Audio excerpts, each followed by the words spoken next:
Hello, and welcome to my Season 13 Seraphine guide. In this guide, I will mostly be going over itemization for Seraphine. Her combos haven't changed and will be the same as my other guide down below in the description. If you haven't already, please consider subscribing and liking my video. Thank you. Before we start, some credentials about me as a player. I was ranked 2 in NA and ended the season at 1600 LP, and I was the highest ranking Seraphine player of Season 12.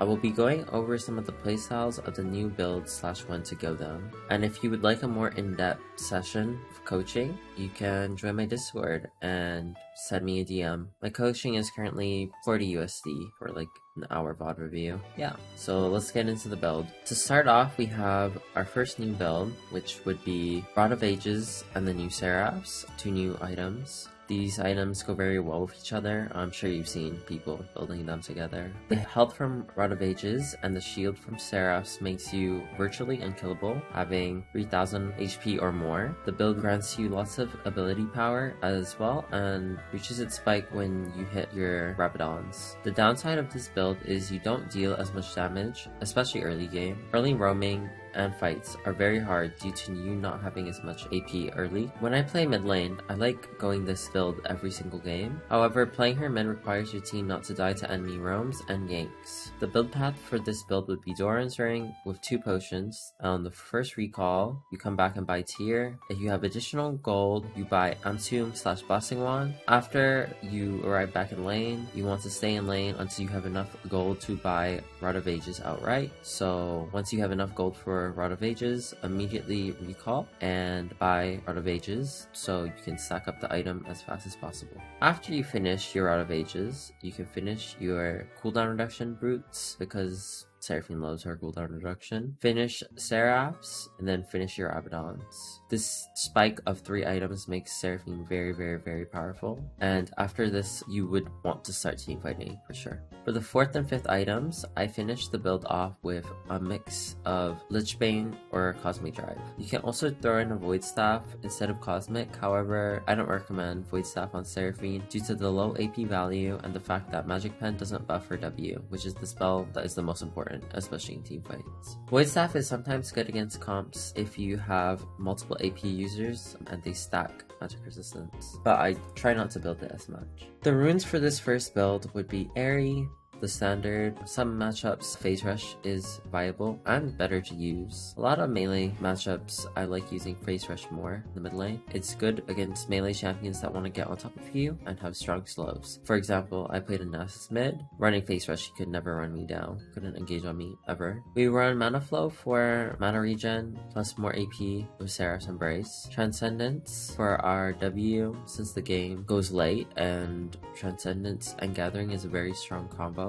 Gathering Storm is also really good late game, especially mixed with Transcendence. Onto our second rune page, we'll go Inspiration Secondary for free boots and biscuits. Free boots is good for this build because you want to rush Rod of Ages as soon as possible, and saving up on 300 gold helps with that. Biscuits also gives more permanent mana for Seraph's ability power, which helps, and it also helps in matchups that Seraphine struggles in, such as Azir and Victor. Champions with a lot of harass, Biscuits will definitely help you early against those champs. The summoner spells that you take with this build would be Flash and Teleport due to needing an early base / recall or tier to stop costs because you finished Seraphs as your second item. In this build, you can go both mid and bot lane, however I prefer using this build mid lane. The playstyle for this build is to farm and never fight. Fights in this build early are very bad since you don't have a lot of ability power and you don't do much in the early fights. If you play mid lane, note this is something you cannot pick every game.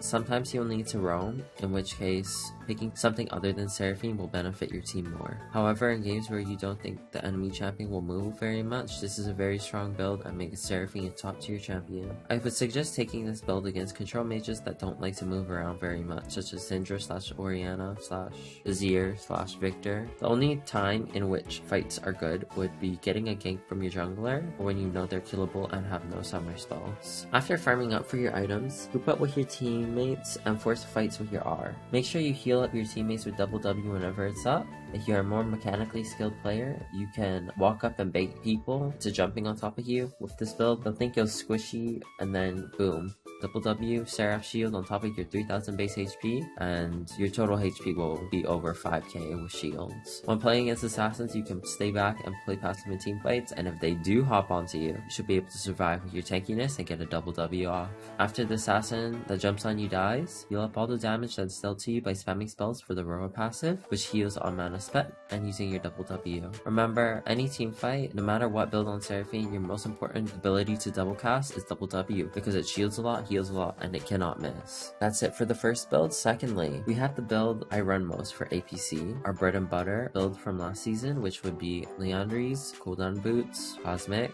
and Abaddon's. This build hasn't changed much from last season and is pretty much the same. Out of all Seraphine builds shown here, this one has the most mid-game agency and allows you to do the most decent damage / good damage at 3 items, and sometimes even 2. With this build, I normally run Ghost with it because it pairs super well with Cosmic Drive's movement speed. After the core of Liandry's, Cosmic, and Abaddon's, I build a tier and then finish Lichbane, and then I finish the build off with Seraphs. The delayed tier helps with keeping you alive as a 6 item and gives you a big spike in AP. We don't build it earlier because we're focusing on our 3 core items of Liandry's, Cosmic, and Abaddon's in this build. The runes below are staple pretty much, and you must take presence of mind since you don't build tier early in this build. The playstyle around this build I personally focus more on building the spot lane. You farm until you're able to go mid lane and teamfight around 1 to 2 items. After laning phase, your role as a bot laner is to stay mid and never go to the side lane. Playing around mid and fighting around mid is your key to victory. For this build, the summoner spells would be Flash and Ghost. The key of using Ghost in teamfights is to use it right before you secure or assist in a kill, as it will prolong your Ghost effect, lasting the entire teamfight.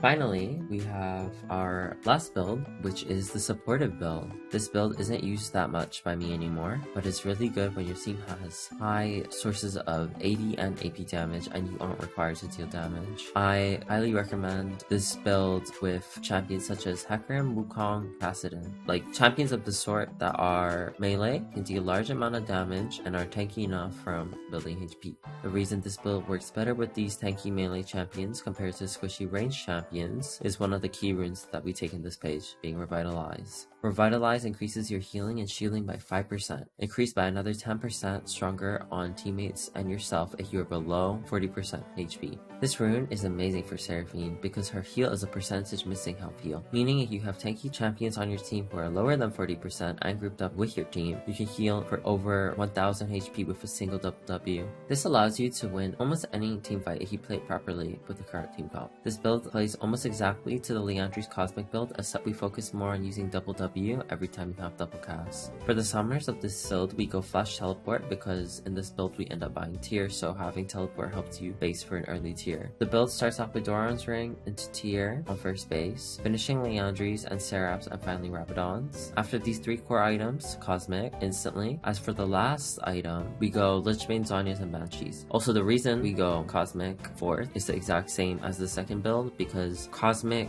duration, the passive, gets prolonged by Liandry's because it consistently keeps you in combat for it. Lichbane, Zhonya's, and Banshees, out of these 3 items, all of them are very viable. I normally advocate for Lichbane due to insane amount of damage it outputs late game, but Zhonya's and Banshees are also good if you aren't confident in your survivability. The reason I don't run Void Staff in any of my Seraphine builds anymore is because I realized that Seraphine doesn't need it. Her damage is fine without Void Staff, and the AP from Void Staff is low. AP matters not for damage, but for your W and double W. Haste matters a lot as well since it grants you more double Ws and more double casts in general. However, it's still situational, and if the enemy team really has a lot of magic resistance, I might still end up going Void Staff. However, it's not an item I build much of anymore. To end off talking about this build, I will say that it definitely requires a competent team, and if your team isn't good enough, this isn't the build to use. This build requires a good team comp for you to support and a beefy-ish frontline. When used with the correct team comp, this build feels like one of Seraphine's strongest even though her damage output isn't as high as the other builds. That's it for my Season 13 Seraphine build guide. I'll be doing another one for Seraphine support soon since it's been so highly requested. Thank you all for coming to my video, and if you stayed to the end, remember to like and subscribe. See you next time, and thanks for watching.